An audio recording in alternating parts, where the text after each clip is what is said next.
আরে আকিব ভাই কি করছেন? আরে ইমাম সাহেব, আপনি হাত টান মারলেন কেন? এখনই তো মুখ কেটে যেত।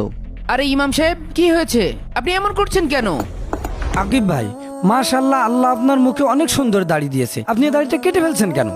বুঝলাম না ইমাম সাহেব, আমার দাড়ি আমি কাটবো কি রাখবো সেটা কি আপনাকে বলতে হবে? তাড়াতাড়ি সে কাটছে, আর এটা আমার পেশা।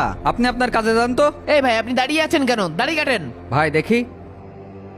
আরে ভাই কি বিষয়টা, কি হয়েছেটা কি আমার একটু বলেন দিন।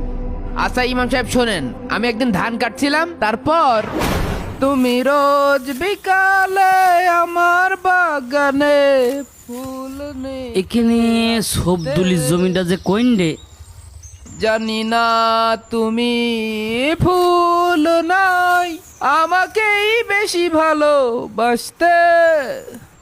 এই এখানে সবদুলির জমি ব্যবসা কইন্ডে জানিস